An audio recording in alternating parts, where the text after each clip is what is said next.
Бүгінгі таңда Дулат Тастекеевті дойны корова деп жүргендер өте көп. Шынымен сондай сауынды сиыр болып жүрсіз ба? Болып жүрсеңіз, не үшін болып жүрсіз? Енді менің өзге ішкі жан дүниемде мен сауынды сиыр болып жүрмін деген сезім жоқ. Дулат Тастекеевтің крышасы непротекаемый дейді. Ол қаншалықты рас? Қасақана жасалған қастандық болатын болса, ол қастандыққа қасқайып қарсы тұруға жігеріміз бар, ойымыз да бар, рухымыз да бар. Нұртай Сабильянов ағам сізге кім болады, нақты жауап беріңізші? Нұртай Сабильянов ағам болады. Қазіргі таңда бандиттерге отметка бересіз ба сіз? Жоқ. Темір тордың ар жағына қамалатын болсаңыз, сізді құтқарып алуға достарыңыздың шамасы келе ме? Мен өз басыма аруаққа сенемін. Сенесіз? Сыйнасыз? Сыйнам деп айта алмаймын, аруаққа тағзым етемін. Үстеме пайызбен бағанағы кредит немесе басқа дүние беріп, үстінен ақша көріп жүргендер олар күнәһарлар емес па? Нақты біздің дінімізге сай күнәһарлар. Күнәһарлар? Иә. Сіздің істеп жатқан ісіңіз соған жатпай ма? Жатады. Жатады? Иә. Күнәңіз ертерек жуылып шайылсын.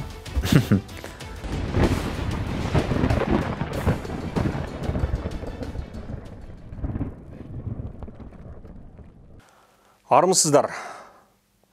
Бүгінде өздеріңіз білесіздер, ақшасын қайда шашарын білмей жүрген кәсіпкерлер елімізде өте көп. Солардың бірі және бірегейі Дулат Тастекеев деп мен айта алмаймын. Себебі Дулат мырза ел үшін еңбек етіп, өзінің бірнеше кірпішін қалап жатқан, осы қазақ халқының болашағы үшін бір тырнақтай болса да дүние жасап кетсем деген азаматтардың бірі. Сізді көргеніме өте қатты қуаныштымын, Дулат мырза. Рахмет, Нұреке.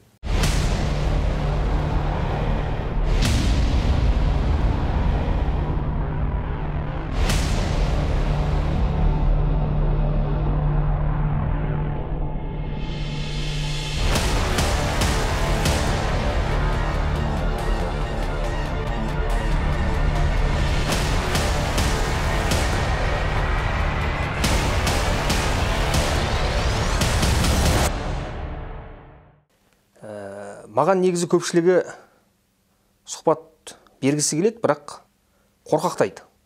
Сұрақтарыңды алдын ала жібер деген сияқты. Сізге сұрағым, не себепті маған осы сұхбатқа келісім бердіңіз, бергіңіз келді сұхбатта? Енді біріншіден уақытым болған жағдайда мен сұхбат беруден қашпаймын ешқашанда. Себебі менің жүріп өткен жолдарым, жасап жатқан істерім журналистерге, жалпы қоғамға қызық болатын болса, оны бөлісудің ешқандай бір қиындығы жоқ мен үшін. Сондықтан да Нұрсейіт енді осындай ұсыныс түскеннен кейін мен қарсы болған жоқпын. Демек, сізде жасыратын ешқандай құпия жоқ, Иә. Тазасыз? Тазамын деп ойлаймын. Сүттен ақ судан таза? Енді періштемін деп айту қиын ғой. Періштелер адамдардың арасында жоқ. Бір адамға лайықты тазалығым бар шығар деп ойлаймын. Қазір бір шындығыңызды осы жерде ашып қалсам, үйдегі Айжан жеңешем ренжімей ма? Ренжімейді. Тіпті риза болатын шығар. Иә. Жақсы, онда бастадық онда. Дулат Тастекеев өте қу азамат. Қасына көп жігіттерді жолата бермейді. Бірақ өзінің жерлестері десе, кәмпитке алданған жас баладай бәрін береді дейді. Ол қаншалықты рас? Ол нақты бір азаматтың пікірі ма? Нақты емес, жалпылама. Сізді қоршаған демей қойын. Сол шығыстың тумалары. Енді әр адамның өзіндік пікірі бар. Мен жалпы енді туған жерімді сүйетінім нақ нәрсе, хақ нәрсе. Туған жерін сүймеген азамат, туған ауылын сүймеген азамат, өзінің туған үйін сүймеген азамат, ол отанды сүйет деп айту қиын ғой. Бірақ та туған жерді сүю дегеніміз, мынау бізде бір қалыптасқан трайбализм, немесе жершілдік дегенге алып келмеу керек негізінде. менің бойымда ондай бір жершілдік деген нәрсе жоқ деп ойлаймын. Рушылдық шы? Рушылдық мүлдем жоқ. Мүлдем жоқ. Өзімнің 7 адамда толық, тіпті 10-11 жағы Найманнан бастап қалай өзіме дейін келген өз шежірем бар. Ол жазылған. Нақты жауап беріңізші. Сіз ұлтшылсыз ба? Ұлтшыл деген сөзді қалай тәржімалаймыз? Соған байланысты. Егерде ұлтшыл деген сөзді ұлтын сүю, ұлтына қызмет істеу деп ұғатын болсақ, онда ұлтшылмын.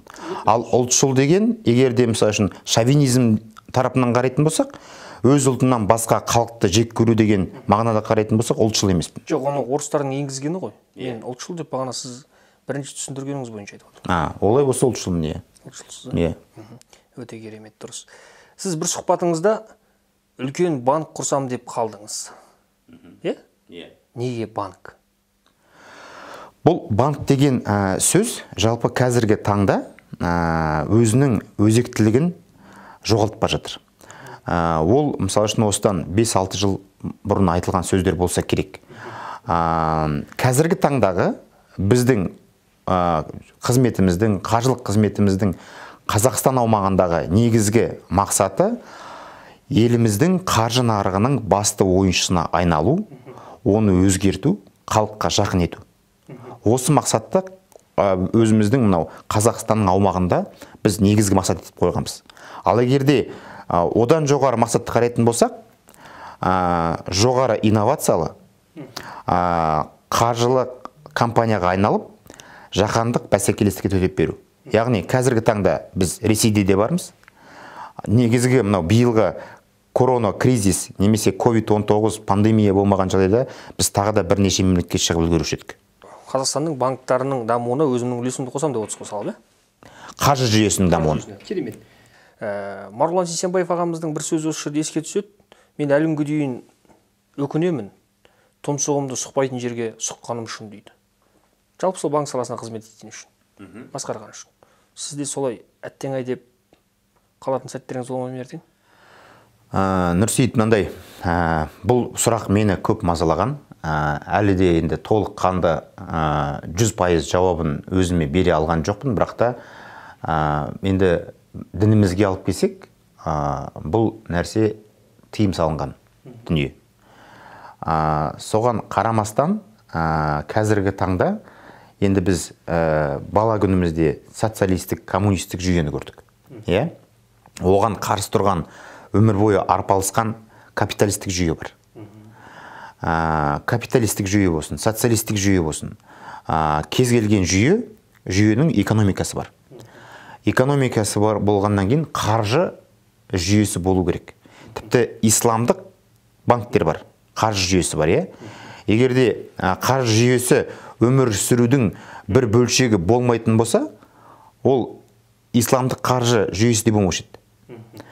Сондықтан да енді ол бағытта да ойларды дамытуға тырысып жүрміз. Ал енді еліміз бар дейді. Қорқақтап жүрсіз? Қорыққан емес.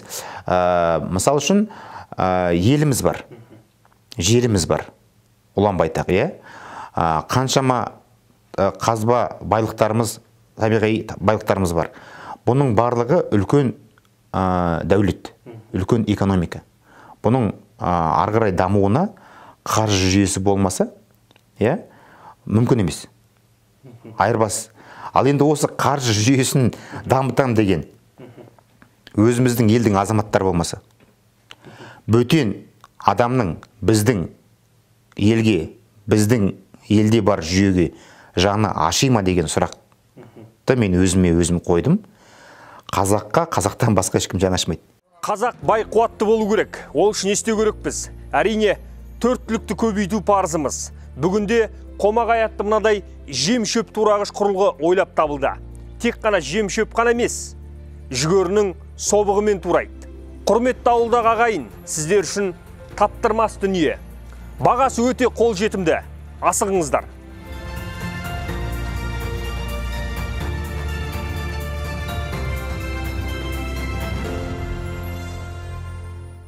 Бүгінгі таңда, Дулат мырза, сіз біраз қоғамдық іс-шараларға араласып жүрсіз. Шынын айту керек. Одан бөлек, мен қателеспесем, 3-ші мешіт салатсыз қазір, Семей қаласының орталық мешіт салып отырсыз. Ол екінің бірінің қолынан келе бермейтініз. Мешіттің құны 500 миллион теңге екен, Семейдегі. Сөйтіп болжағанбыз басында. 1 миллиард теңгеге дейін кетеді, общий құны. Ол өзіңіздің қалтаңыздан шығарасыз. Енді жалпы компанияның? Компанияның атынан, соғып жатқан жолдар, ауылдағыларға соғып беріп жатқан мектеп бағанағы, спорт залдарын айтпай қойайын. Бұның барлығын сіз енді осыншама қалтаңыздан жырып беріп атсыз ғой, дұрыс, енді Алланың разылығы үшін. Басқа қандай мақсатыңыз бар өзіңіздің? Қандай мақсат болуы мүмкін? Сұраққа сұрақпен жауап берейін ба? Мақсат бәлкім біреулер айтады, дүкеңді арабтар спонсор жасап жатыр, спонсорить етіп жатыр. Олардың бір өзінің бүгінгі баптап жатқан бір бәйге қосатын жылқыларының бірі дейді туатты. Соны өзіңізден білейік. Енді жалпы арабтар спонсор болып жатыр деген сөзді мен бірінші естіп отырмын қазір. Бірақ та осы салынған мешіттердің қаржысын арабтардан алды деген қауесет әңгіме бұрыннан бері жүр. Сырттан немесе бөтен елдің азаматтарының баптап маған әсерін тигізетін нәрсе болған жоқ, болмайды да. Ол мүмкін емес. Себебі тек қана жаңағыдай ұлт үшін, ұлттың мүддесі үшін қызмет етуге өзімізді дайындап жүрген азаматпыз. Егер де біреу баптаған болса, онда баптап отырған өзіміздің еліміз, халқымыз. Жақсы, екінші сұрақ. Неліктен сіз именно мешіт соғып жатсыз? Мысалға, 1 миллиард теңгеге сіз Қазақстаннан ойып орын алатын керемет, өте жоғары деңгейде балдарды тәрбиелеп шығаратын, өзіңіз оқыған бағанағы гимназиялар 100-ін саласыз. 100-ін салу енді қиын шығар? Жарайды, 50-ін саласыз мақұл. 50 емес, енді біреу болатын шығар олда. Шамасы, егер де қаржының көлеміне келетін болсақ. Жақсы. Мен ойлаған бана ауылдарда қарапайым физика, математиканы дайындайтын, қазақ әдебиетін дайындайтын мектеп соғуға болады. Сіз неге осы мешіт ақшаның бәрін құйып жатсыз? Біріншіден, жалпы дініміз адамды енді имандылыққа шақырғаннан кейін қоғамның түзелуіне, адамдардың мынау 70 жылдық вакуумда өмір сүргеннен кейін діннен алыстап кеткен, шариғаттың кейбір талаптарын орындамайтын адамдардың қоғамға дұрыс көзқараспен қалыптасуына өзінің әсерін тигізеді. Ал жалпы дін саласы ол бұрыннан қалыптасқан, ғимараты дайын болса, жамағаты жиналатын бұл жүйе. Демек, сіз көпшіліктің жүрегінен орын алғыңыз келеді? Иә. Ал енді жаңа сұраққа жауап беретін болсам, мектеп пен мешіт деген әңгіме келіп тұр. Біріншіден, бұл біздің соңғы жасап жатқан ісіміз емес. Жоқ, сіз бірден мешіттен бастап отырсыз ғой енді. Мысалға, сіз мектептен бастасаңыз, ертең мектепте түлеп ұшқан балдар сізге өмір бақи рахмет. Жауап берейін. Жауап беріп отырмын, мектепті салғаннан кейін, мектептің ары қарай, ешқандай іркілмей, кінәратсыз жұмыс істеуін қамтамасыз ету керек. Оған лайықты ұстаздар керек. Оның жүйесі болу керек, білім беру жүйесі. Қазіргі таңдағы біздегі қалыптасқан білім беру жүйесіне сын айтатын адамдар көп. Тіпті мен, мысалы үшін, американдықтармен сөйлескеннің өзінде, американдықтардың өзі де өздерінің қазіргі таңдағы білім беру жүйесіне қанағаттанбайды. Біз қазір көптеген кезде финдік білім беру жүйесіне қызығып жүрген, жаңа айтып отырған Марғұлан ағамыздың да мысалы үшін ойларын естіп жүрміз. Ал осы тарапта ақшаны, инвестицияны бір салаға құйғаннан кейін, ол құйылған инвестицияның ары қарай жұмыс істеп кеткені кез келген инвестор үшін дұрыс нәрсе. Мектепті салып қойып, қаңыраған қабырғаны қойып қоятын болсақ, ішінде партасы мен тақтасын, оның жүйесі, білім беру жүйесі жетілмеген болса, ол қалыптаспаған болса, оның пайдасы анағұрлым қазіргі таңда, қазіргі дулаттың мүмкіншілігімен анағұрлым төмен. Ал егер де мектеп салған кезде оның қабырғасын көтеріп, ішіне партасы мен тақтасын ілуден басқа жалпы жүйені қалыптастыратын деңгейге жететін болсақ, соған қызмет ететін ұстаздарды жинақтай алатын болсақ, содан кейін бар мектеп салынатын болса, ол нұр үстіне нұр болады. Жақсы, мақұл. Сіз қазір үш салған өзіңіздің мешітіңізде, ол жерде кілең Абу Ханифалықтар жүр деп сіз айта алмайсыз ғой, жүреді деп. Ол жерде ертең өзіңіз білесіз, бізде тарам-тарамдар өте көп. Иә. Бөліп жарып айтпай қойық. Ол жерде де жүйе болмайды ғой ертең сізде. Біз салынған әрбір мешітті Қазақстандардың мұсылмандар діни басқармасына өткізіп береміз. Иә? Яғни біздің мүфтият Абу Ханифа мазхабымен басқарылады. Басқа мазхабтардың дамуына, өркендеуіне жол бермеуге тырысады. Бәрібір де бұл жүйе бар. Енді бір ешқандай кіршіксіз деп айтпасақ та, бұл жүйенің бар екені рас.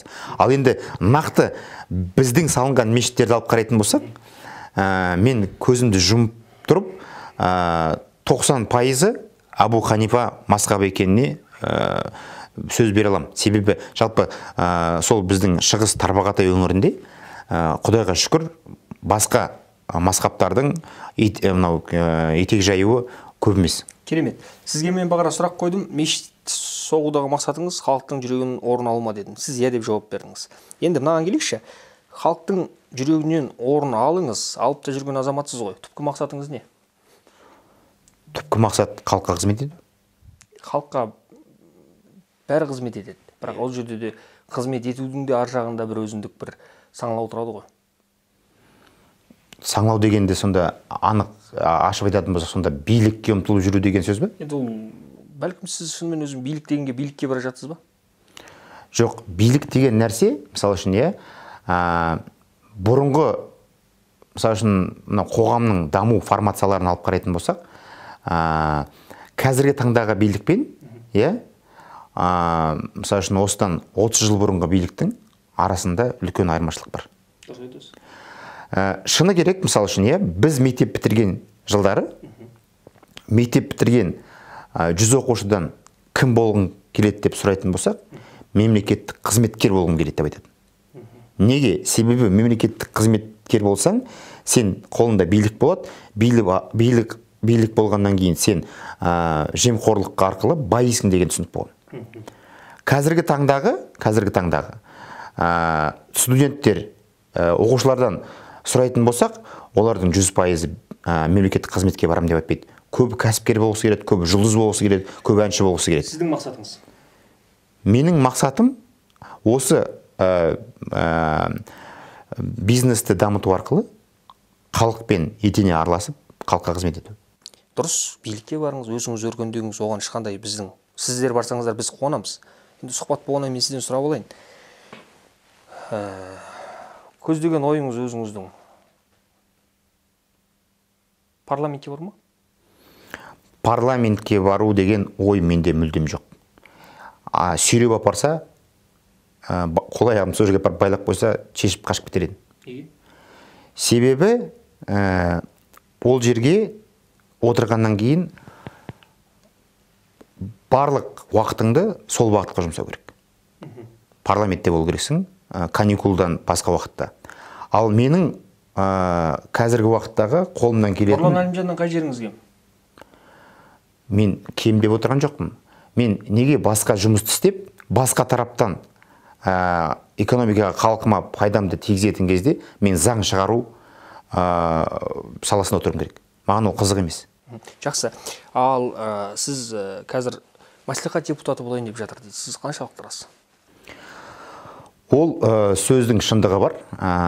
Мен жалпы енді мәслихаттың депутатының өзінің уақытын жұмсау барысында бұған былай көп шығындалмайды. Сондықтан да бұл жерді барып көріп, жалпы қоғамның енді өкілдері мәслихаттың депутаттар болғаннан кейін олардың нақты билікпен қалай қарым-қатынас жасайтынын көргім келеді. Барғыңыз келеді? Сіз қазір Талғар ауданынан түсіп жатсыз, Алматы облысына? Енді сондай жұмыстар жасалып жатыр қазір. Жақсы. Өтіп тұрсыз ғой, принципе. Енді оны бір алла біледі, әлі нәтиже жоқ. Барлығымыз дәріленбеген семіз ет жегіміз келеді. Бірақ достар, біз оны қайдан табамыз? Сіздер үшін 24 сағат maltabu.kz сайты жұмыс жасап жатыр. Ешқандай делдалсыз өздеріңізге керекті төрт-түліктеріңізге қол жеткізе аласыздар. maltabu.kz сіздер үшін 24 сағат жұмыс жасайды.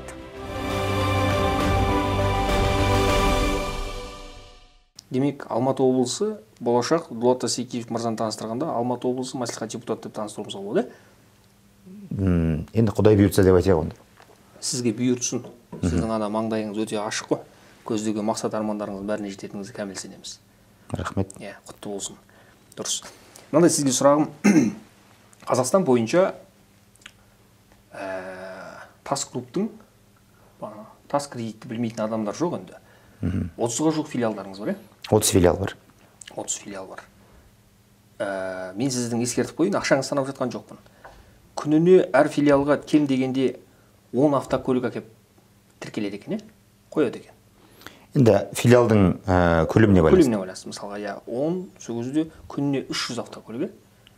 Енді ол әрқайсының 10 айына 9.000-ға жуық, яғни 10.000-ға жуық автокөлік әкеп тіркелген кездерде болып тұрады екен, кемі 5.000 мен 10.000 арасы екен. Тамамен солай болады шығар. Жоқ, негізінде енді мен нақты цифрларды айта аламын, оны жасыратын ештеңе жоқ. Мысалы үшін ол қазіргі уақытта бізде активті түрде қызмет алатын 15.000-ға жуық клиент бар.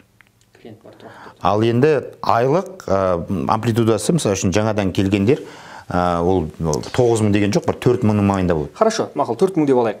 4.000 адам орташа есеппен қойды деге тас клубқа. Оларға жетісіп жүрген емес қой тұр, байқұс. Бір жағынан ақшаны тартқысы келіп жатыр. 4.000 адам қойды, 400 адам 10%, мысалға 10% ақшасын төлей алмай қалады екен сіздерде. Айына 400-ге жуық адам төлей алмай қалады деген статистика бар екен. Мүмкін, дұрыс қой, енді қараңыз. Сол төлей алмай қалған 400 адамның көз жасына қалып жатырмын деп ойламайсыз ба? Көз жасы деген не деген сөз? Көз жасы деген яғни ол жылап сақтайды, мәшіне қалады. Мысалы, таксовать етіп жүрген жігіттер, одан кейін таксист бола алмайды. Одан кейін бағанағы пандемиямен ауырып жатқан әке-шешесін больницаға жеткізе алмайды. Солдай. Енді мынандай түсінік болу керек, Рүсейд. Біздің клиенттердің бәрі байқұс жетіскеннен келіп жүрген шығар деген жаңағы басындағы айтылған пікір, ол дұрыс пікір емес. Себебі әрбір қаржылық қызметтің өзінің шешетін сұрақтары бар.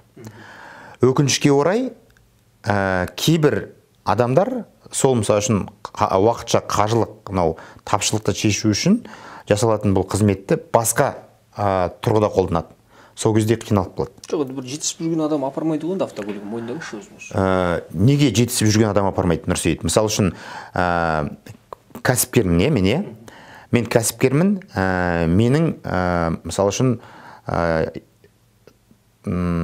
Түркиядан 10 миллиард теңгеге тауарым келді. Дұрыс па? Ол тауарды алып сатуым керек, клиентіме беруім керек. Ал менің дәл қазіргі уақытта растаможка жасайтын ақшам жоқ болып тұр. Ол ақшамды басқа бір клиентім бүгін төлеймін деген төлей алмай тұр. Ол айтты маған, мен қазір ақшам түспей қалды, мен 10 күннен кейін берем деді. Осы кезде, осы сәтте 10 миллиард тауар кеп тұрған кәсіпкер байқұс па? Бейшара ма? Енді арасында мен жарайды, мақұл жарайды. Біздің 400 деме қойайын. Мақұл 10% дейікші, 40 адам дейікші. 40 адамның көз жасына қалып отырсыз ғой бірақ. Көз жасына қалған кезде, мысалы үшін адам ерікті түрде өзінің сатын, кепілзатын, кепілдікке қойды. Алдым ақшаны уақытында қайтарып берем деді. Мысалы үшін Нұрсейіт, өзіңнен бір адам қарызға ақша сұрап алса, уақытында қайтарып бермесе, жақсы ма, жаман ба? Жаман. Сол сияқты ғой. Адам ақшаны алды, уақытында қайтару керек. Бұл дұрыс қой енді. Мен енді ол қарызға ақша беріп тұрмын ғой. Сіз бұл жерде ешқандай жұмыстарыңызға мен шүбәм жоқ. Қайта қуанамын. Бірақ енді сіз алдыма келіп отқаннан мен сұрау парызым. Сұрап алайын, білейін, ломбардтың жүйесін халық білсін, біз білейік. Енді өзіңіз ойлаңызшы, анау шынымен де енді попался платидің әңгімесі да. Апарды, ақшасын қойды, ақшаны алып кетті. Бірақ енді ол жерде де мысалға 6 миллион теңгенің мәшинесі болса, 3 миллион теңгесін алады да 3 миллион оценить етеді де қалады ғой мәшине сол жерде. Ол да дұрыс пікір емес, ол жалпы мынау қоғамда бар ломбардтардың жүйесі. Сұрағым ауыр болса, айыпқа бұйырмаңыз. Сіз де сағатыңызға қайта-қайта қарап кеткіңіз келіп отырған сияқты. Құдайдан осындай істер жасағаннан кейін, қорыққаннан кейін сіз бағанағы мешіт соғып, көпшілікке жағыну үшін бәрін істеп жатсыз ба өзі қазір? Бұл сұрақты енді көптеген журналистер осы сұрақты қоя береді. Дәл осы сұхбатты, осындай сұрақты соңғы рет кімнен естіп едім, ұмытып қалдым. Камераның алдында қоймаған шығар енді ондай сұрақ? Камераның алдында қойды. Иә. Шамамен осы сұрақты барлығы қояды. Енді егерде солай түсіну керек болатын болса, мысалы үшін, біреуден қорқып, біреуге жағыну стилі үшін жасалған болатын болса... Сіз өзіңіз, ағатайым, сөзіңізді білейін. Сіз 5 уақыт намаз оқымайсыз? Иә. Оқымайсыз? Иә. Сіздің көзқарасыңыз кәдімгі біздің ұлы Абай атамыз, Шәкәрім атамыздың ұстанған ұстанымындасыз. Мойындаңыз, Солай соған жақын. Дұрыс, мойындаңыз. Бірақ қазіргі стиль мүлдем бөлек, ол стиль мүлдем бөлек. Ол стиль түсінбейтіндер өте көп. Ол стильді қазір түсіне алмайды жұрт. Түсінгендер бағанағы өзіңіз білесіз, арандатушы дейді, басқа дейді. Енді сайып келген кезде осы бір жаратушыдан алдында бағанағы өзіңіздің неңізді өтеу үшін жасалып жатқан дүние ғой. Жоқ, ол өтеу үшін болған кезде бір күнәні жасап, бір күнәні жуу үшін екінші нәрсе жасау емес. Мысал үшін, мынандай түсінік бар да. Ұрлық жасау жаман ғой. Біреуді тонау жаман ғой. Оны бүкіл халық біледі. Бірақ та Робин Гуд деген кейіпкер бар. Робин Гуд жаман ба десек, ешкім жаман деп айтпайды. Робин Гуд жақсы дейді, себебі байлар тонағанда кедейлерге таратып берген дейді. Сол сияқты, мысалы үшін, кредит беру жаман ба деген сөзді айланып келген кезде, жаман деп те айтуға болады, жақсы деп те айтуға болады. Ал менің істеп жатқан шаруаларым бар болатын болса, ол біреуге жағынудан, біреуден қорыққаннан емес, өзімнің ішкі жан дүнием қалағаннан кейін істеп жатқан нәрсе. Жақсы. Сіздің қазіргі шахматны ходтарыңызды ашып қарайтын болсақ, ол екінің бірінің қолынан келмейтін бір алгоритмдар да, өте күшті. Маған ұнайды сол күшті. Мысалға, айтысты кім қаржыландырып жатыр? Айтысты Дулат Тастекеев қаржыландырып жатыр. Иә. Шығыс Қазақстанда кім красавчик? Әрине Дулат Тастекеев красавчик. Мысалға, по всему Қазақстану 5000-ға жуық адам жұмыспен қамтамасыз етіп отыр. Одан да көп. 500-ге жоқ. Сіз бәлкім анау кірістер департаменті ертең налог тексереді деп 500 деп атқан шығарсыз, мен 5000 деп естідім. Жоқ, 5000 жоқ, мен білемін ғой өзім жұмысшыларым. Қызметшілер. Үшіншіден, бағанағы жетім жесірлерге көмектесудің алдыңғы шебінде өзіңіз тұрсыз. Бірақ оны мақтанып, көпшілікке бағанағы жасап жатқан ісіңізді айта бермейсіз. Енді бұның барлығы әрине енді өзіңіз біліп тұрсыз ғой. Бұл көп азаматтың қолынан келе бермейтін өте мықты бір белгілі бір формула. Мойындаңыз, бәрін параллельно алып жүрсіз. Ол да оңай шаруа емес. Дұрыс қой. Енді, дұрыс. Сіздің артыңызда кім тұр? Нақты адам тұрма деген сұрақ па? Ешкім тұрған жоқ. Дулат Тастекеевтің крышасы непротекаемый дейді. Ол қаншалықты рас? Енді ол шатыр жасаған кезде дұрыстап құрылысқа мән беретін болсақ, ол ақпайды. Дұрыс қой, сондықтан да оның непротекаемый болатын себебі адам баласына жалпы тікелей келгенде жамандық істемейтін болсаң, кім келіп саған қастан арсайды? Так, осы сұраққа келе салайық онда. Елімізде бізде Тоқтар Төлешов деген ағамыз болды. Ағамыз бар ғой әлі. Бірақ ондай Тоқтар Төлешов емес қой, өкінішке орай қазір. Сыраның магнаты. Елімізде құс фабрикасының магнаты Марғұлан Сейсенбаев ағамыз болды. Кешегі барлық жерде қолдап, қолпаштап, елдің алдында жүрген Бауыржан Оспанов ағамыз қазіргі таңда көп көрінбейді. Дұрыс қой. Марғұлан Сейсенбаев ағамыз басына не келіп, не кетпеді, ақ-қарасының барлығын айтып шаршады. Ол кісі де шаршайтын уақыт болды енді. Тоқтар ағамыз ана жақта жатыр. ол ұмытылып кетті бәрінің көзінше. Енді алдыңғы шепте жүрген азаматтар ғой, сіз де сол шепте бара жатсыз ғой. Болашағым бұлыңғыр деп уайымдамайсыз ба? Бұйырғанын көреміз деп ойлаймын мен, Нұрсейіт, шынымды айтсам. Бірақ осы сұрақ жауап берген кезде бір шынайы емес, бір қорқақтық бір сезім байқалды даусыңыздан. Сізде Қорқақтық, шынайылық сезім болмады деп мен ойламаймын. Мен шын айтып отырмын. Бұйырғанын көреміз деп шын айтып отырмын. Қорқасыз ғой, Кімнен қорқуым керек? Енді ана кісілер де қорыққан жоқ қой. Ол кісілер де кімнен қорқу керек деп ойлады ғой. Бірақ қазір ақыр соңы қандай болды? Енді Нұрсейіт, енді бұл бір Алланың қолындағы нәрсе ғой, жалпы, иә. Мен жаңағы сөзімді қайталап айтайын. Жалпы адамның позициясы дұрыс болатын болса, сенің мүддең басқалардың мүддесімен шиеленіспесе, бірдеңкеге талас тумаса, саған жамандық жоқ. Ал енді көзқарастар, бір мүдделер, интерестер екі жақтың бір жақтан шыққан кезде, сол жерде адамдардың арасында шиеленіс пен талас пайда болады. Сізге бір психологический сұрақ осы жерде, сөзіңізді бөлейін, қыз айыпқа бұйырмаңыз. Шиеленіс болды деп есептейік, мақұл. Сіз мәслихат депутатысыз, кереметсіз, халық қолдайды сізді, елдің ең сүйікті ұлдарының бірісіз. Бірақ сізге бір азамат келеді да. Ол да бір керемет атышулы азамат, бірақ көп көрінбейді. Дүке айыпқа бұйырмаңыз, мынау 30 тас группыңызбен бағанағы тас кредитіңізді маған өткізіңіз. Иә. Шиеленіс болмай қойсыншы дейді. Не деп жауап бересіз? Бұл сонда рейдерство болған жағдай деп тұрмыз ба? Иә. Бермеймін. Бермейсіз. Иә. Сатып алса басқа әңгіме. Бірақ бермейсіз. Иә. Марғұлан мырзалардың басында дәл осындай жағдай болған ғой. Енді мен ол кісілердің нақты бастарында не болғанын білмеймін, Нұрсейіт. Ол кісілерге баға бере алмаймын мен. Жоқ, сіздердің бір шығып жатқан тауларыңыз бір ғой. Біреулер таудан түсіп келе жатса, сіздер тауға шығып бара жатсыздар.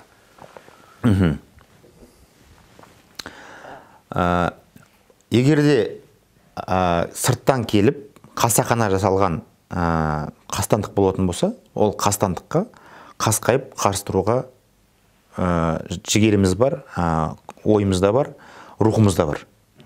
Кім тұр артыңызда сонда? Рух тұр артымда. Нұртай Сәбиленов ағам сізге кім болады, нақты жауап беріңізші? Нұртай Сәбиленов ағам болады, жерлесім болады, қазіргі таңдағы сыйлайтын, құрметтейтін депутаттардың ішіндегі бірегейі болады. Ол кісіні мен де өте қатты құрметтеймін. Күллі қазақ халық құрметтейді. Қалай інісі боласыз ол кісінің? Енді біздің қазақи түсінік қой. Жасы үлкенді аға дейміз. Жасың кіші болса інімін дейміз. Сол бағытта ғана. Қазіргі тілмен айтсақ, названный інісімін дейсіз ғой? Енді шын айтқанда бір названный дейтіндей бір өте бір қатты жақындықта жоқ. Нұртай екеуміз өмірде шыны кетсе бір 2-3 рет жолыққан шығармыз деп ойлаймын. Ары кеткен кезде.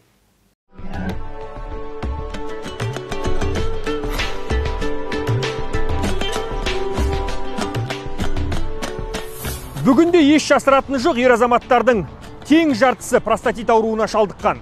Соның кесірінен отбасыларының ойраны шығуда.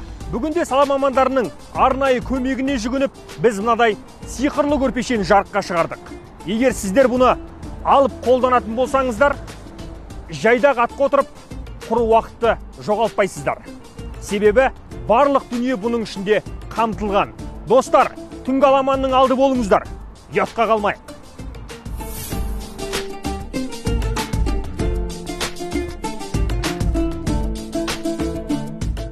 Мына сұрағыма нақты жауап беруге тырысыңыз. Болат Әбішұлы Назарбаев сізге кім болып келеді? Туыстық жағынан да, бизнес жағынан да ешқандай ол кісімен қатысым жоқ.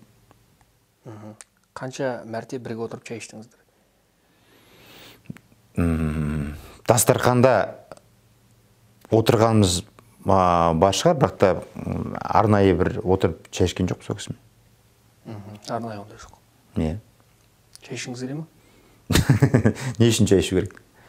Кез келген адаммен шай ішуге болады. Енді жоқ, қазақ дастарханнан үлкен адам жоқ қой. Енді құрметтеп барып бір кездескіңіз келе ме деген ғой. Жоқ, кездесуге. Менде мынандай бір қызық оқиға болды, Нұрсейіт. Менің үлкен аталарымның бірі, 6-шы атам. Өзінің ағасын совет әскерлері қасақана атып кеткен кезде сыртынан Айдарбек деген атам би болған. Сол Айдарбек атам ағасының құнын жоқтап, сонау Петерборға барған.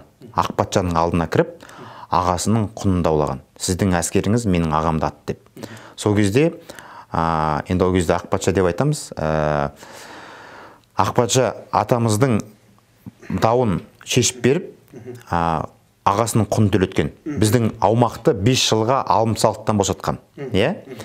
Мен осы әңгімені Ресейде отырған серіктестеріммен біреумен сөйлесіп отырған кезде осы әңгімені қозғатымды айттым. Менің атам сонау 1828 жылдары, 1728 жылдары, жыл шатастырып алып кешірім сұраймын. Сол кезде атпен жүріп Петерборға келген, Ақпатшаға кірген. Ал мен, мысалы үшін, қазіргі деңгейде сол атамның істеген істерін қайталы істей алып жүрмін ба? Мен қазір Путинге кіріп өзім назымды айта аламын ба? Деген сияқты сұрақтар талқылап отырдық та. Енді өзіңді атаңның рухымен салыстырасың ғой. Сол кезде қасында отырған жаңағы азамат айтады: Дулат, сенің қазіргі мынау Путинге кіретін сұрағың бар ма? Нақты қоятын. Егер де сұрағың болатын болса, онда енді кездесудің орайын табуға болатын шығар дейді, нақты қоятын сұрағың болса. Сіздің меніңше сұрақ бар деп ойлаймын. Қалай? Қоятын сұрағыңыз бар деп ойлаймын енді сіздің. Дәл қазіргі уақытта сұрақ болатын болса, оған мысалы үшін кіріп шығуға. Оны неге айтып отырмын? Егер де Болат ағаға айтатын сұрағым немесе бір идеям, немесе бір ортақ мүддем болатын болса, оны шай ішуге болады. Ал бостан босқа барып, адамның уақытын жоғалтып, өзімнің уақытын жоғалтып, шай ішудің не пайдасы бар деген жауап қой мен айтып отырған. Түсінікті. Енді мен ойлаймын, сіз егер Путин мырзаның алдына баратын болсаңыз, негізгі бірінші сұрағыңыз, егер сіз бағана айтып отырсыз ғой, мен артында рух тұр деп, шынымен рух тұрған рас болса, Кенесарының басын сұрайтын едіңіз. Енді оны бұл енді үлкен саяси, рухани да жағы бар, үлкен мәселе, үлкен сұрақ. Оны біз неге саясиге айландыра береміз? Ешқандай саяси несі жоқ. Оны тек қана бір белгілі бір ванга дейді, басқа дейді, соларды кірістіре береді қайта-қайта. Ода тұрған ештеңе жоқ. Оны сіз сұрамасаңыз, мен сұрамасам, кім сұрайды оны? Оны шығыста қазір мал бағып жүрген бір бала барып сұрамайды ғой Кенесарының басын. Енді дәл қазіргі уақытта мен ол мәселені өзіме нақты тапсырма ретінде қоймаған екенмін, Нұрсейіт. Шынын айтқан кезде. Оны ойлану керек. Бірақ сізде материалдық тұрғыда барлық мүмкіндік бар деп ойлаймын. Тем более Владимир Путинмен кездестіретін досыңыз бар екен сіздің. Күшті ғой, конек қой. Енді шын айтқан кезде сұхбаттың барысында келген ой, ол қаншалықты жүзеге асу аспауы. Сіз егер соны жүзеге асыратын болсаңыз, сіз Қазақстанда қандай Дулат Тастекеев болатыныңыз көзіңізге елестетіп отырсыз ба? Сіз 1000 мешіт салғаныңыздан кешірім сұраймын, артық дүние болады. Кенесары хан қазақ халқы үшін не істеді?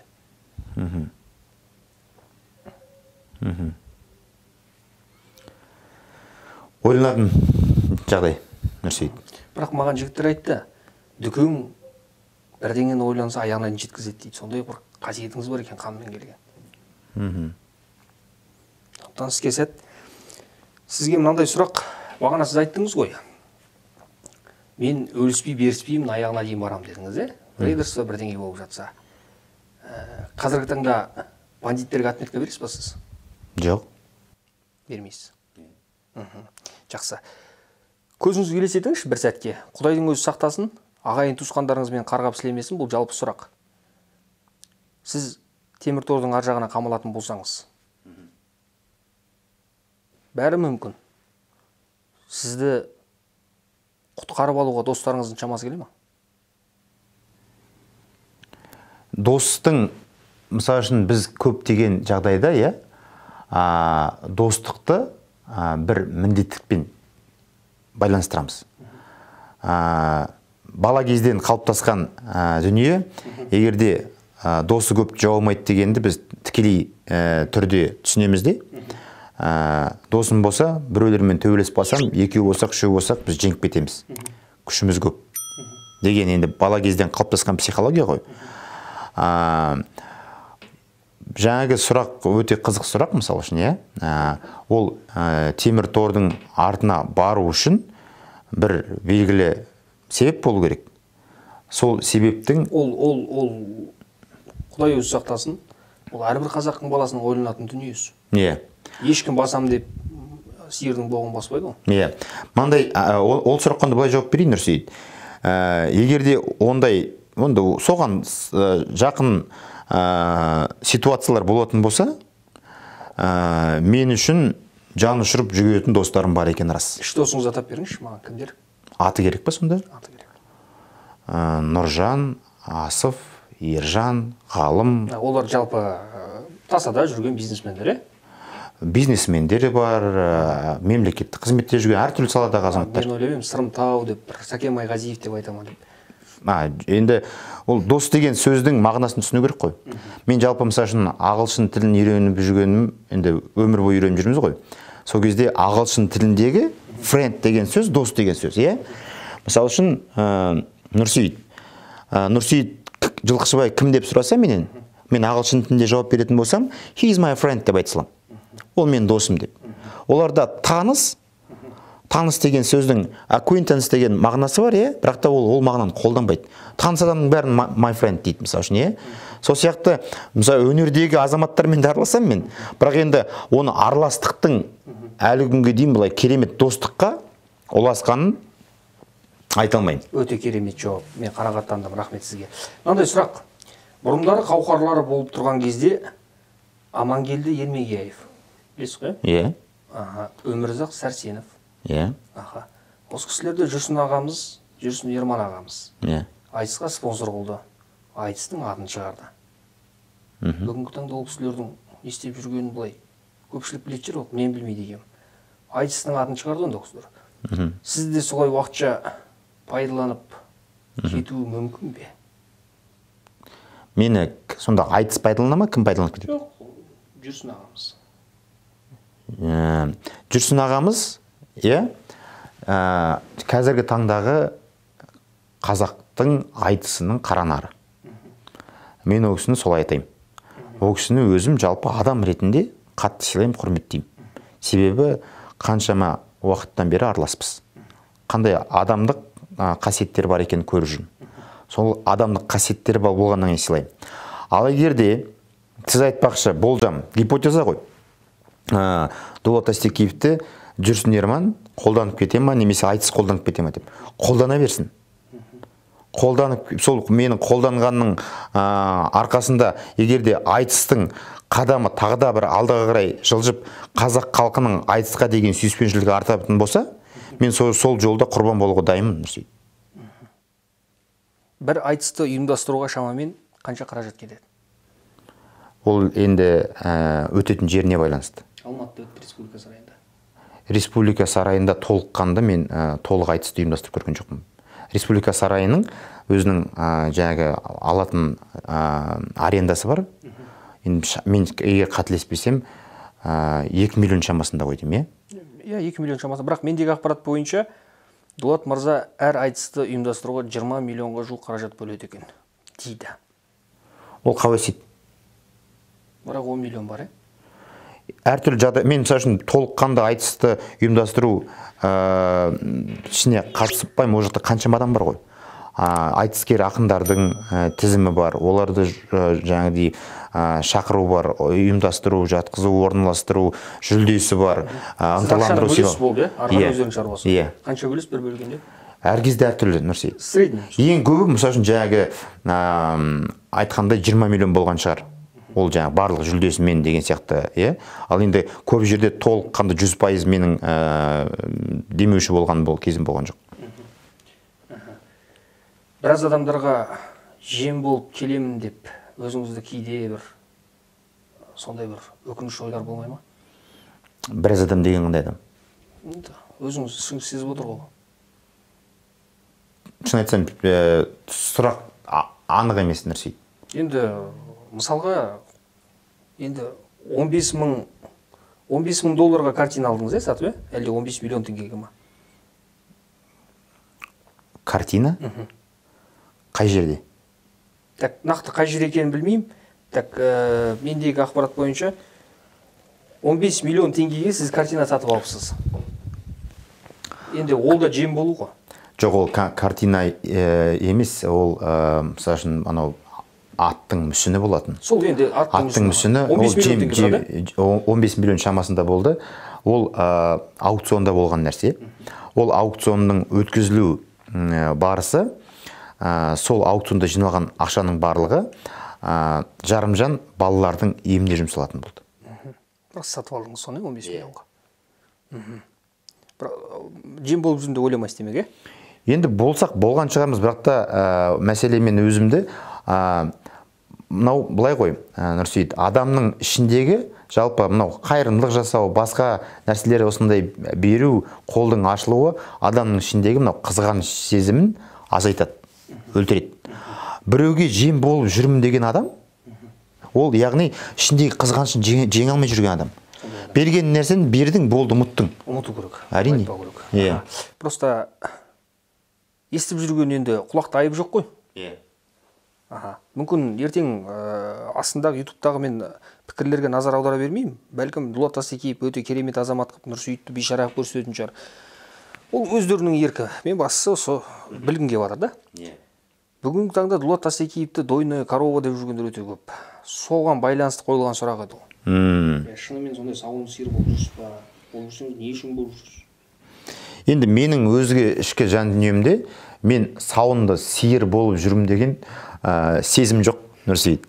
Оған Құдайға шүкір, егерде адамдарға шарапатымыз, жақсылығымыз өтіп жатса, оған қуаныштымыз. Ал енді жаңағы негізі бір жағынан дұрыс та сұрақ. Мүмкін егерде адамдар өзін сондай сезініп жүрген адамдар бар болатын болса, ол адамдар бақытсыз адамдар. Себебі бергенін ұмыта алмай жүрген адамдар. Жақсы, керемет. Таскредитті көпшілік білетін, бірақ Таскрупп оны басқаратын Дулат Тастекеев екенін көпшілік біле бермейтін еді. Рас қой, 1-2 жыл бұрын. Мен әріптесім Мақсат Толықбай сіздерден неге кетті? Әлде тіл табыса алмадыңыздар ма? Мақсатпен тіл табыса алмадық деп айта алмаймын. Мақсат жалпы өзінің қызметін ауыстырған кезде өзін бір жаңа салада көрсем деген ниеті болды. Мақсатпен әлі күнге дейін де Құдайға шүкір ағалық інілік қарым-қатынасымыз өте жақсы. Бірақ та Мақсаттың жалпы өзінің ішкі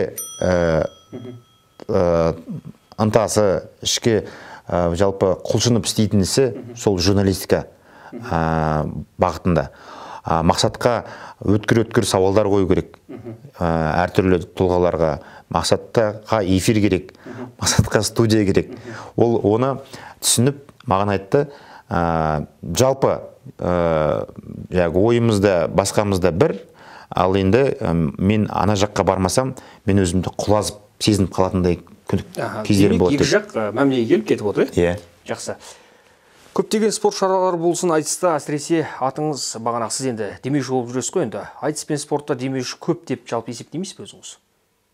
Елдің барлығы енді кәсіпкерлердің, қай кәсіпкерді қарасақ та айтыр, біреу бағана спортқа жанашыр, біреу айтысқа жанашыр. Оның ішінде өзіңіз де мысалға айтыс пен спортты қатар алып жүрсіз. Қаншама бағана мұхит асып кетіп жатқан азаматтарға көмектесіп жатсыз, басқа қылып жатсыз. Оның ішінде Жәнібек Әлімханұлы бар, басқасы бар деген сияқты. Неге басқа салаларды сіз қолға алмадыңыз? Қазірге қолымыздың жетіп жатқан сол. Бір. Екіншіден, жалпы ол спорт болсын, өнер болсын, оның дамуына бәрібір қаржылай көмек керек. Мемлекеттің өзінде осы салаға бөлінетін бюджеттің бір бөлігі бар. Ол жалпы қоғамның дамуы, қоғамның қалыптасуындағы керекті құбылыс. Сұхбаттарыңыздың бірінде өтірік айтпау менің принципім депсіз, дұрыс қой? Сонда мүлдем өтірік айтпайсыз ба? Қазір Қазіргі қоғамда ол мүмкін бе? Мүмкін. Мүмкін, өтірік айтпайтын. Жақсы. Сіз Кимепте оқыдыңыз ғой, қателеспесем? Кимеп емес, Киев деген университет. Киевте, кешірім сұраймын. Кимеп деп естіппін. Үйдегі жеңешем ренжімесін, сіз оқыған университетіңізде есімін ұмытып отырмын, бір қызға өте ғашық болып, мынандай бір шарт қойған екенсіз. Егер сен мені бағанағы 40 жасқа дейін үйленбей күтіп жүретін болсаң, 38-ге дейін, мен саған бүткіл барлық жағдайын жасаймын, арманыңды орындаймын депсіз. Бірақ ол қыз айтады, Дулат Тастекеев сөзінде тұрмады, мен әлі оны күтіп жүрмін, байға шықпай. Өтірік сөз ол. Осы сөзіңізге байланысты маған жазыпты. Ол өтірік айтпаймын дейді. Мен әлі күтіп жүрмін дейді сізді. Неге махаббат екен? Енді немесе қалжың болар, немесе ойын болар, ондай сөз айтылған жоқ ешкімге. Мен ол сөзім үшін кез келген уақытта жауап бердім. Ондай сөз болған да жоқ. Енді ондай менімен бірге оқыған қыздардың барлығын бәлкім параллель ме екен? Қандай да болса да. Бәрімен енді алыс жақын. Жоққа шығарасыз, Жоққа шығарам. Жақсы, түсінікті. Енді қараңызшы, бағана мен сізді күтіп алған кезде көпшіліктің армандайтын автокөліктерінің бірі ғой. Мерседес бағанағы ар жағы Мерседес өзіңіздің аузыңыз естиді. G-класс дейді ғой енді, Геленваген. G-класс Геленваген, мен енді қарапайым айта берейін, әйтеуір мен түсінемін, екі фары болса ескі, бір фары болса жаңа деген сияқты. 2019 жылға. 2019 жылғы. Түсінікті. Құны қанша тұрады? Бұл негізі менің інімнің машинасы. Жоқ, мен ол сұрақтан қашатыныңызды біліп тұрмын. Бірақ бұдан да қымбат көліктеріңіз бар ғой сіздің өзіңіздің атыңызда? Ең қымбат көліктердің бірі осы шығар деп ойлаймын. Қазіргі таңдағы. Range Rover'іңіз бар? Иә. Rolls-Royce Фрайтыңыз бар? Жоқ, Rolls-Royce менде болған. Rolls-Royce Ghost деген машина болған. Жақсы. Құны қанша тұрады бұл автокөліктің? 115 миллион. 115 миллион теңге тұрады. Туған ініңіздікі. Иә. Отбасыңызбен автокөліктерді жақсы көресіздер. Енді қалай жалпы қазақ жұрты атқа жақын болатын болса, қазіргі таңның аты, парағы сол темір көліктер ғой. Жақсы, түсінікті. Айлық табысыңыз қанша сіздің? Енді ол менің жалпы мысалы үшін компаниядан алатын жалақым 2 миллион теңге. Ал енді компанияның прибілін айту ол енді құпия деп ойлаймын. Құпия. 1 миллион доллар бар, е? Енді маңайында шығар. Маңайында. Жақсы. Бақыт деген сөз қалай түсінесіз?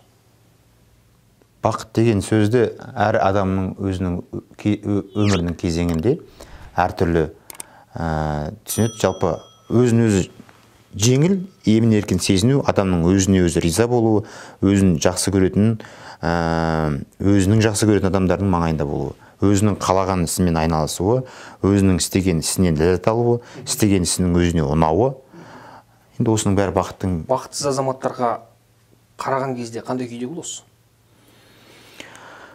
Өзімен өзі, енді бақытсыздық деген кезде егер адамның барлығы өзінің қолында емес қой. Сырттан келген тосын жағдайларда болуы мүмкін. Ондай тосын жағдайдың нәтижесінде адам бақытсыздыққа ұшыраған болса, оған әрине аяу білдіресің. Ал егерде адам бақытсыздықты өзінің қолымен істеп отырғанын көріп тұратын болсаң, онда оған жаңағыдай бір ренжу сезімі болуы мүмкін. Ал енді бақытты болудың, мысалы үшін енді әртүрлі бақытты болуды деген көп нелер бар ғой, салалы факторлар бар ғой. Соған байланысты, мысалы үшін өзінің жолын таба алмай жүрген адам болатын болса, енді реті келсе ақыл кеңес беріп көмектесіп жүруге де ой туады. Қоғамға көңіліңіз солай ма? Бүгінгі қоғам деген кезде қоғам бірақ өзгереді ғой. Қоғамға көңілім толмайды. Неге? Себебі қоғам өзін-өзі дамытудың орнына кейде бір құлдырап кетіп бара жатқан сәттеріміз бар. Қай жақтан? Мысалы үшін бар ғой, осы сұрақ негізінде мені қазірден көптен мазалап жүр.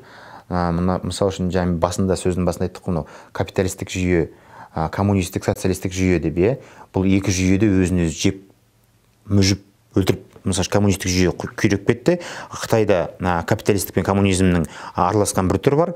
Ал таза капитализм мысалы үшін ақш-тың өзінде де қазіргі уақыттағы байлар мен кедейлердің арасындағы айырмашылық үлкейіп барады күннен күнге. Яғни капиталистік жүйенің қоғамды бақытты ету формуласы қазір анық емес. Бүгінгі қоғамға сіздің көңіліңіз толмайтын тұстары көп, Енді қараңызшы, мен сіздің мына тұсыңызға өте қатты ырза болдым. Осы қоғамға байланысты айтайық. 30 жыл бойы біз бір қарапайым қазақтың өзін қазақша сөйлете алмай келе жатырмыз ғой. Ақиқатын айтыңызшы. Басқа өзге ұлтты айтпай қойын. Енді қазақтың нанын жеп, қазақтың суын ішіп, қазақтың тұзын пайдаланғаннан оларды ойлану керек деп ойлаймын. Мен Өзбекстанға Самарқандта жұмыс істеп, өзбектің тілін жарты жылда үйреніп алатын едім өзім үшін, өзімнің ұрпағым үшін, мысалға. Сіз өзіңіздің компанияңызда 500 қызметкер деп тұрсыз ғой. Компанияңызда негізгі талабыңыз барлығына қазақша жазу, қазақша сөйлеу екен, тәртіп. 1 маусымнан бастап сондай бұйрық шығардық. Бұйрық шығардыңыз, Осындай бұйрықты біздің Нұрсұлтан Әбішұлының өзі айтты ғой, туған жерге туыңды тік деп. Туын тіккен әрбір азамат осындай бұйрық шығаратын болса, ренжімеңіз. Талапты басшылық қоятын болса, барлығы орындайды. Мысалға.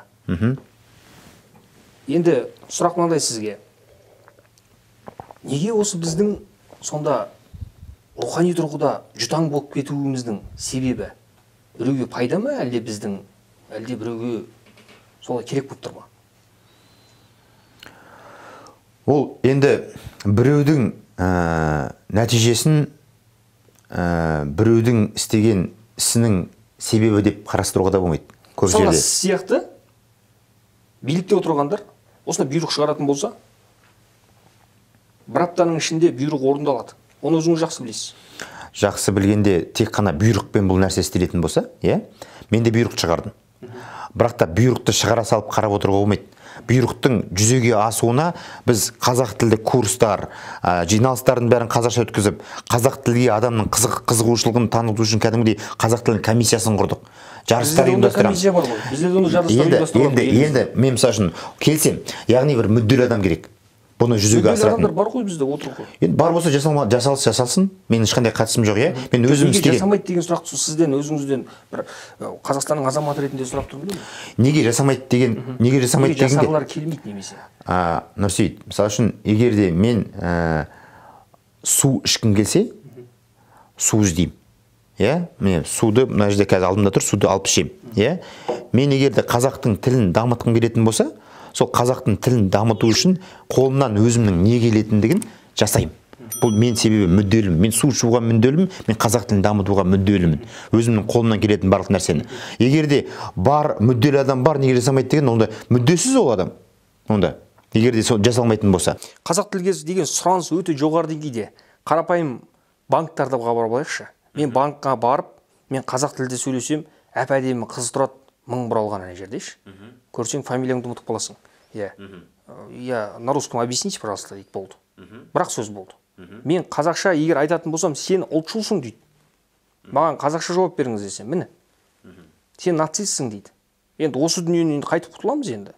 Осындай мысалға өзіңіз сияқты азаматтар осындай, аттың үстінде жүрген азаматтар осындай сұхбатты айтпаса, оны кім айтады басқа? Нақты банкты алып қарадық, Енді біз басқа тұрғыдан келіп, бұл сұранысты тудыруға тырысып жатырмыз, Біз бұл басқа тұрғыдан. Мысал үшін, банк деген ол бизнес. Бизнес қой, дұрыс па? Бизнесті дұрыс жүргізетін адам өзінің тұтынушысының не қалайтынын зерттейді. Тұтынушысына не керек екендігін зерттейді. Мен қазір Өзбекстанға барып, бір бизнес ашып, мысалы үшін, қазақ тілінде сатушы қойып қоя алмаймын ғой. Өзбекше білмейтін, немесе орысша білмейтін. Немесе мен Мексикаға барып, орыс тіліндегі сатушы қоя алмаймын ғой. Дұрыс па? Егер де кірген 100 сатып алушының 90-ы орыс тілінде сөйлейтін болса, онда орысша қоямын. Ал енді ондай жайттар кезігетін шығар, өкінішті олдай. Банкте отырған қыздың қазақша білмейтіні. Ол нәрсені сынапта жүрміз, қаншама видеороликтерді көріп жатырмыз, айтылып жатқан нәрсе. Бірақ өкінішке орай, сол банкке кіретін 100 адамның 90-ы орыс тілінде сөйлейді. Жақсы. Сіз билікке алда-жалда барып жатсаңыз, нені өзгертесіз? ойланбаған сұрағым мен. Неге? Менде ойымда болмаған нәрсе. Түсінікті. Дулат мырза, бір 2-3 сұрағым қалды, осыған жауап беріңізші. Сіз күнәһар адамдар деп кімдерді есептейсіз? Күнә жасаған адамдарды. Күнә жасап, Иә. Үстеме пайызбен бағанағы кредит немесе басқа дүние беріп, үстінен ақша көріп жүргенде олар күнәһарлар емес па? Нақты біздің дінімізге сай күнәһарлар. Күнәһарлар. Иә. Сіздің істеп жатқан ісіңіз соған жатпай ма? Жатады. Жатады. Иә. Күнәңіз ертерек жуылып шайылсын. Иә. Мұхтар Құл-Мұхаммед мырза, сенат депутаты? Иә. Ол кісіге қандай байланысыңыз бар? Енді шығыс өңірдің азаматы.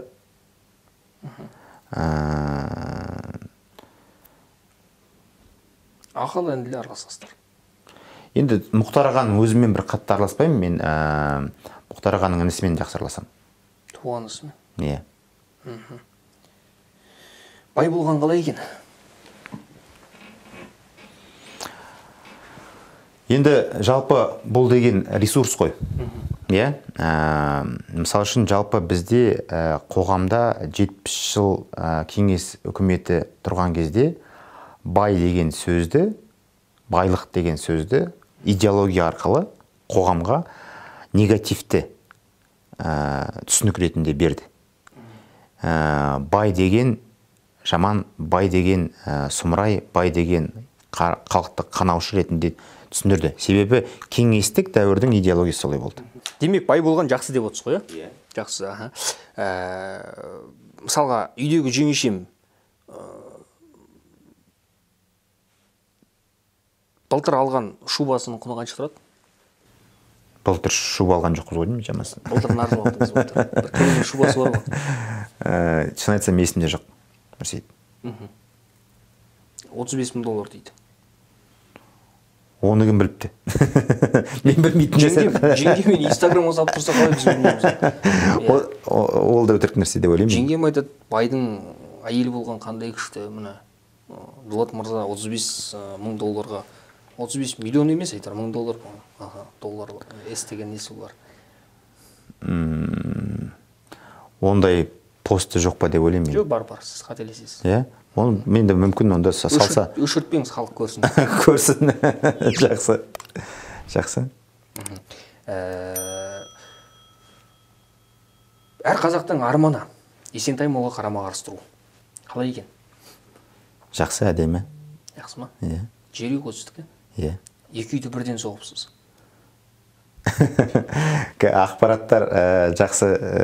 Енді мен өзім жалпы жасырмаймын ғой ештеңке нәрсені. Соның кейін жасырмауыңыз сұрап отырмын. Иә. Енді ол жерде бір кәдімгідей біздің жанұялық философия жатыр. Себебі біз мысалы үшін ағалы інілі екеуміздің бала шағамыздың ертең өскен кезде бір-біріне мынау менің двоюродный братым деген сөзін айтуын қаламаймыз да.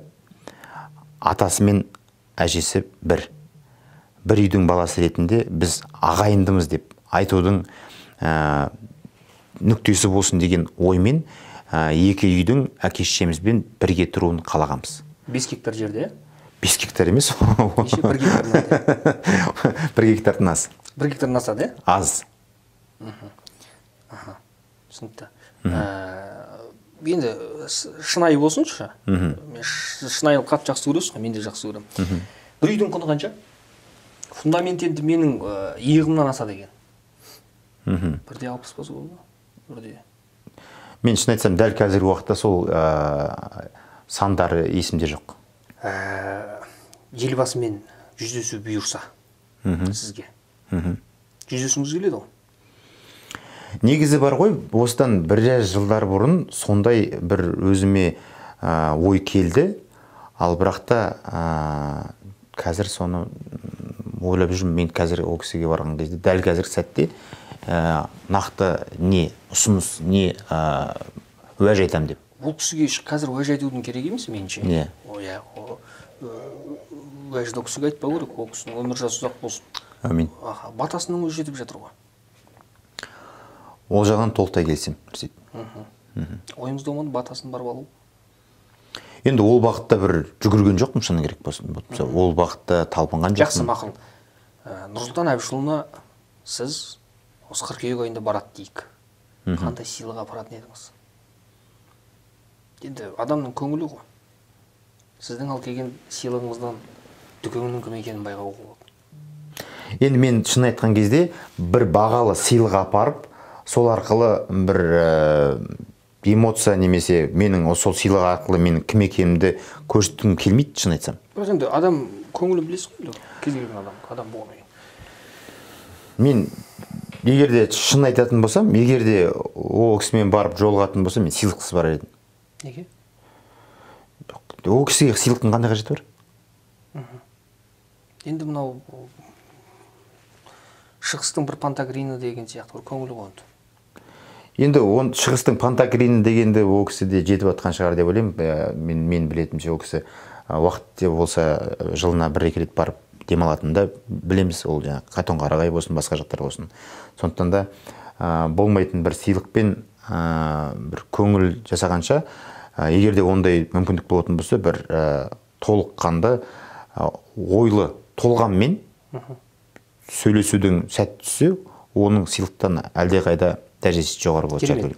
Қасым-Жомарт Кемелұлымен жүздесу бұйырса, қандай проблема айтасыз елдегі? Басты проблема айтатыныңыз сіздің?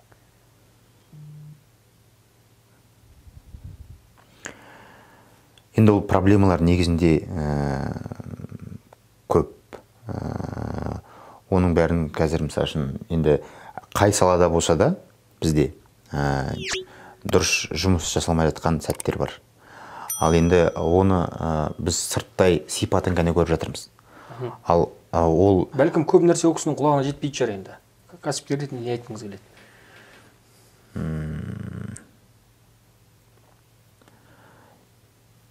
Бірден айту, жауап беру қиын екен де негізінде, Нұрсейіт. Себебі оның бір ол бағытта тіпті мен ойланбаппын. Себебі менің өзімдегі өмірлік принципім, иә?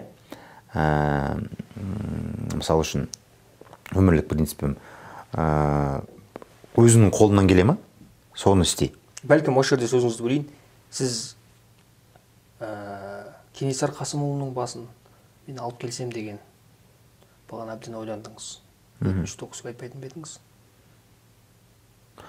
Ол кісінің бұл енді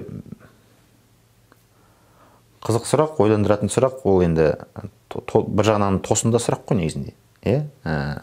Сондықтан да мен ол сұрақты әлі ойланам дедім. Енді ол жаңағы сұхбаттың басында айтылған ой, оны қорыту керек, оны жеткізу керек. Мен қазіргі уақытта оны бірден алып.